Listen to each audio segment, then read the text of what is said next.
사도신경으로 우리의 신앙을 고백하겠습니다.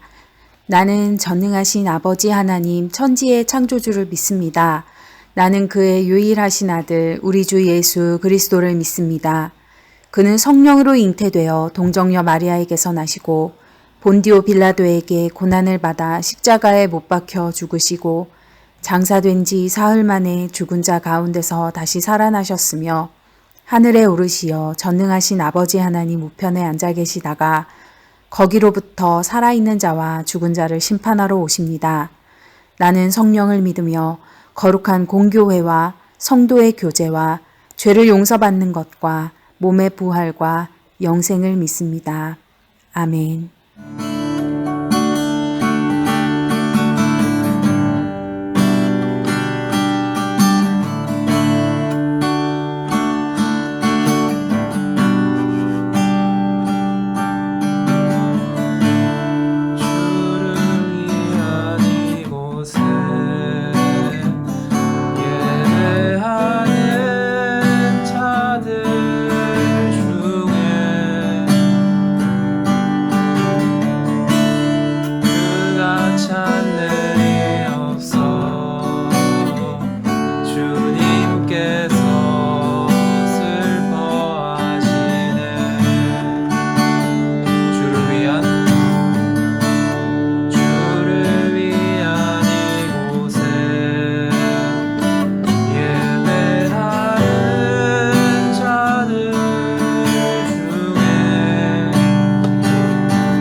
하나님 아버지, 우리가 어디에 가든 그곳에 함께 계신 하나님 아버지의 동행하심에 감사합니다. 어떠한 어려움 속에서도 우리를 붙들어 주시고 이겨낼 용기와 힘과 지혜를 주시는 아버지를 신뢰합니다. 주님을 의지하며 감사합니다. 하나님, 우리에게 하나님을 경외하는 법을 가르쳐 주신 선생님들을 위해 기도합니다. 그분들의 기도와 섬김을 주님이 기억해 주시고 보답해 주실 줄 믿습니다. 기쁨의 열매로 채워 주시옵소서. 주님, 선생님들에게 은혜와 복을 넘치게 채워 주시옵소서. 하나님, 코로나19로 어려움을 겪는 이웃들을 돌보아 주시옵소서. 지금도 병상에서 병마와 싸우는 환자들을 치유하여 주시고 그들을 돕는 의료진들을 붙들어 주셔서 지치지 않게 하소서.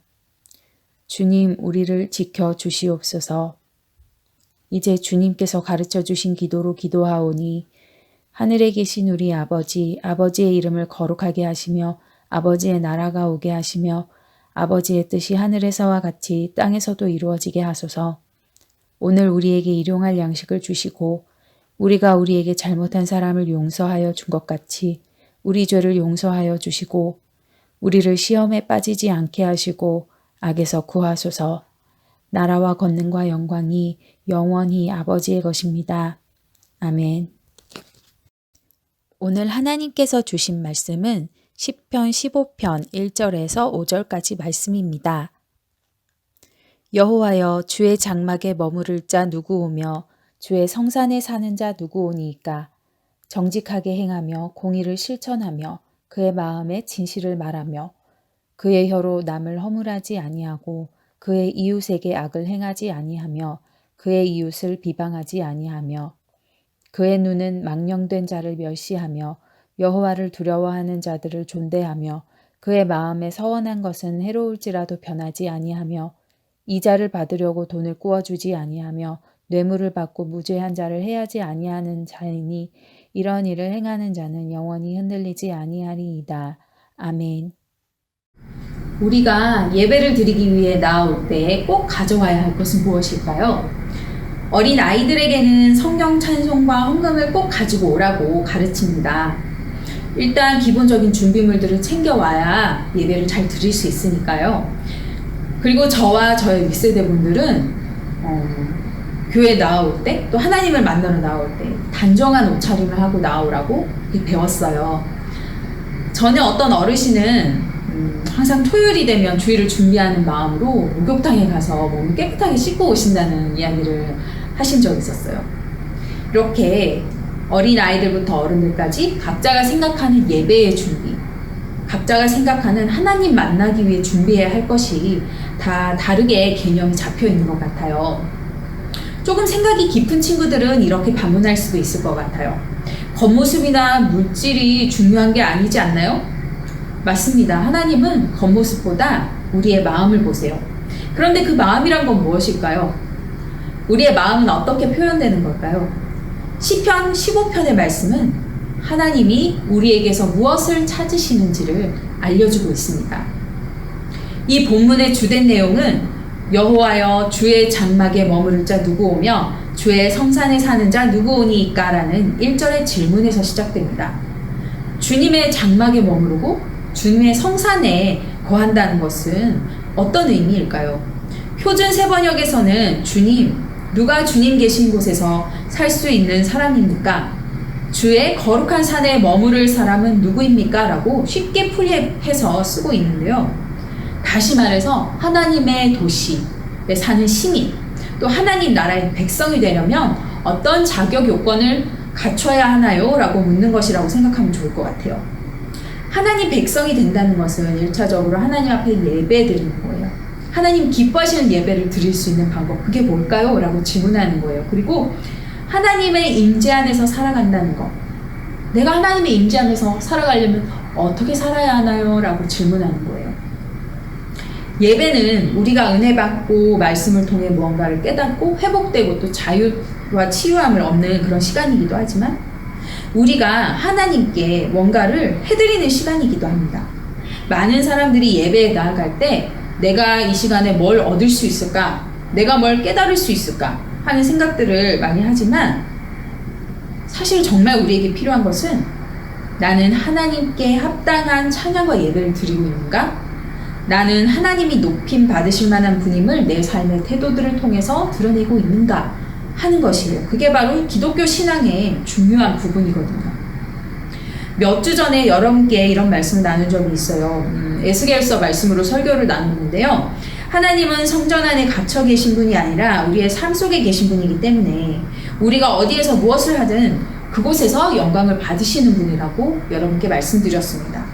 왜 몇 주 전에 이야기를 다시 꺼내냐면 오늘 말씀 2절부터 5절까지의 내용이 그것과 연관되기 때문이에요.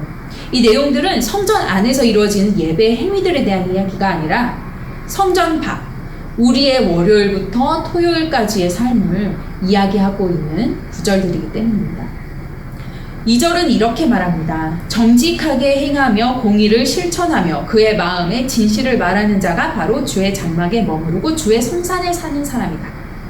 하나님은 무엇보다 정직과 공의에 따라 사는 사람의 예배를 받으시고 정직과 공의에 따라 살아가는 사람의 삶을 받으시고 또 그 삶에 동행하시고 임재하시고 그의 삶에 복을 주신다. 이런 뜻이죠. 정직은 흠이 없고 완전한 상태를 말합니다. 공의라는 단어는 하나님의 기준에 따라 도덕적으로 윤리적으로 옳은 것을 의미합니다. 하나님 앞에 나아올 때 우리가 갖고 오는 것, 또 우리가 걸치고 오는 것, 그것이 중요한 것이 아니라 우리가 평소에 어떤 생활을 하고 어떤 가치관으로 살아가는가 하는 것이 더 중요하다는 말씀을 하고 있습니다. 하나님께서는 내가 거룩하니 너희도 거룩할지어다 라고 레위기 11장에서 말씀하셨어요. 그리고 신약 말씀 마태복음에서 하늘에 계신 너희 아버지의 온전하심과 같이 너희도 온전하라 하셨고 또 히브리서 12장에서는 거룩함을 따르라 이것이 없이는 아무도 주를 보지 못하리라 말씀하고 계세요. 이처럼 성경은 여러 차례 우리에게 강조하고 있어요. 하나님의 형상과 성품을 닮은 주님의 자녀들만이 하나님을 볼 수 있고 하나님의 선하심과 아름다우심을 맛볼 수 있다라는 거예요. 어떤 것이 거룩함이고 어떤 것이 온전함일까요? 여러분은 거룩한 사람 또 온전한 사람을 떠올릴 때 어떤 이미지를 떠올리나요? 시편 말씀은 친절하게도 3절부터 5절까지 거룩한 사람이 누구인지 즉 공의와 정직을 지키며 살아가는 사람이 어떤 모습인지 세세하게 설명을 해주고 있습니다. 표준 세번역으로 쉽게 풀이한 것을 여러분께 읽어드리겠습니다. 혀를 놀려 남의 허물을 들추지 않는 사람, 이웃에게 해를 끼치지 않는 사람, 친구를 모욕하지 않는 사람, 하나님께로부터 버림을 받는 자는 경멸하고 주를 두려워하는 사람은 존경하면서 맹세한 것은 해가 되더라도 변함없이 지키는 사람입니다. 이자를 받으려고 돈을 부어주지 않으며 무죄한 사람을 해칠세라 뇌물을 받지 않는 사람입니다. 이러한 사람은 영원히 흔들리지 않을 것입니다. 이 3절을 통해서 주변 사람들과의 관계에서 우리가 어떻게 지내왔는지를 한번 살펴볼까요? 다른 사람들의 험담을 하지 않는 것은 당연한 것이고 다른 사람들의 허물이나 단점을 알더라도 그것을 덮어줄 수 있는 것, 또 이웃에게 상처를 주거나 피해를 주지 않는 것. 그런데 여기까지만 살펴봐도 우리들의 행실이 참 마음에 많이 걸립니다.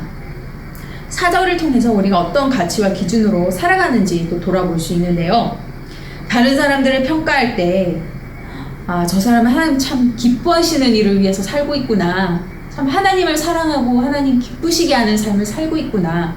그것을 가지고 그 사람을 존경하는지, 아니 혹시 우리는 어떤 얕은 술수나 편법을 가지고 이 세상 가운데서 돈을 많이 벌고 이익을 얻고 뭔가 많이 얻어내는 그런 사람들을 부러워하거나 또 그 사람들에게 좀 관대하게 여기지는 않았는지, 또 나는 한 번 한 약속을 잘 지키는지, 그러한 것들을 우리가 좀 돌아볼 수 있겠죠.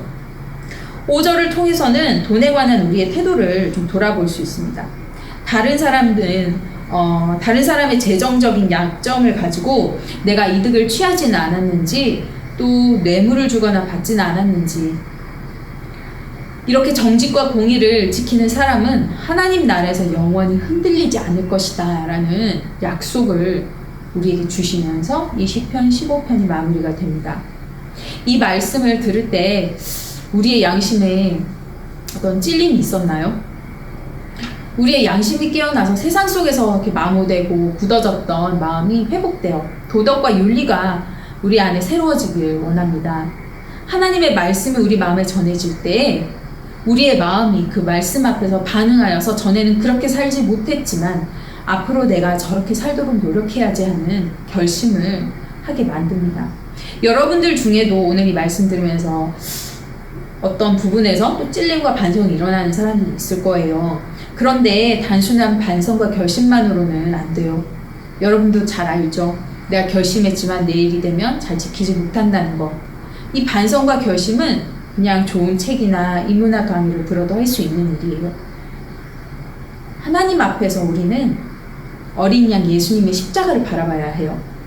내가 이미 행한 죄들, 그 일들을 할 때는 하나님이 싫어하시는 일인 줄도 모르고 했는데 그것이 죄라는 인식조차 없이 행했는데 이제 말씀 앞에서 그것을 깨달았을 때 우리가 응당해야 할 반응은 하나님 우리 어떡합니까? 하나님이 우리를 용서해 주시지 않으면 저는 죄를 벌을 받을 수밖에 없는 사람이군요 하는 그런 죄의 시인이 필요한 거예요. 그리고 예수님께서 죄 대신 벌을 받으시고 속죄하신 것을 믿고 하나님께 회개의 기도를 드리면서 나아가야 해요. 예배를 통해서 죄를 회개하고 또 죄는 미워하시되 우리는 너무 사랑하셔서 그 아들 예수님을 주셔서 대신 그 벌을 받게 하시고 또 우리에게 용서를 주신 그 사랑을 우리가 확신하고 나아가야 합니다. 그 일이 정말 예배 가운데 꼭 일어나야 해요. 여러분들이 그러한 하나님이 우리를 회개하게 하시고 또 우리를 고치시는 일들을 꼭 경험하고 가시기를 간절히 소망합니다. 사람이 만든 요건과 규칙들은 상황에 따라서 느렸다 줄였다 할 수 있습니다. 그러나 그 요건과 규칙은 우리를 감동시키거나 우리를 변화시키는 능력은 없어요. 그냥 글자에 불과하죠. 그런데 하나님의 말씀은 명령문의 형태로 되어 있고 또 어떤 딱딱한 도덕 규칙같이 보여도 그것을 말씀하신 하나님을 바라고 있는 사람들, 그 말씀, 그 글자 이면에서 그것을 우리에게 주신 하나님을 소망하며 바라보는 사람들에게는 능력으로 역사하시는 그 힘이 있습니다. 우리를 하나님 닮은 모습으로 변화시키기를 원하시는 하나님, 지금도 은혜를 내려주셔서 나를 변화시켜 주시옵소서, 나를 만져주시옵소서라고 우리가 간구할 때 하나님은 여러분의 그 기도를 들으시고 일하실 거예요. 오늘 함께 읽고 나눈 이 시편 15편의 말씀이 여러분에게 하나님의 임재 안에 머물고자 하는 거룩한 열망을 불러일으키고 또 여러분의 가치관과 습관까지도 변화시키시는 은혜의 말씀, 능력의 말씀으로 새겨지기를 간절히 소망하며 말씀을 맺겠습니다. 기도하겠습니다. 하나님 안에 소망이 있고 참 행복이 있으며 참 진리가 있음을 믿습니다. 우리가 하나님과 늘 동행하며 하나님이 우리 인생에 두신 좋은 선물들을 누리기 원하는 열망이 살아나게 해 주시옵소서. 하나님의 거룩하심을 알면 알수록 하나님 곁에 있고 싶어집니다. 우리가 말씀을 들을 때에 하나님과 우리 사이를 멀어지게 하는 것들이 무엇인지 깨닫는 양심을 허락하여 주시옵소서. 말씀 앞에서 우리의 죄와 연약함을 깨달을 때에 수치심 때문에 피하지 않게 하여 주시고 정직하게 우리 죄를 해결해 주시는 예수님께 우리 문제를 모두 맡기는 담대함을 허락하여 주시옵소서. 늘 예수님께 의지하고 우리를 끌어안으시는 아버지 하나님께 나아가는 길을 선택하게 하여 주시옵소서. 하나님을 닮아서 이웃들을 사랑하고 품어주고 정직하게 이 세상을 살아가는 우리 모두가 되게 하여 주시고 우리들의 삶에 평화가 있게 하여 주시옵소서. 예수 그리스도의 이름으로 기도합니다. 아멘. 이제는 우리 구주 예수 그리스도의 은혜와 하나님 아버지의 무한하신 사랑과 성령의 교통하심이 정직과 공의를 행하며 살기로 결심하는 모든 고등부 지체들 위해 영원히 함께 하시기를 간절히 축원하옵나이다. 아멘.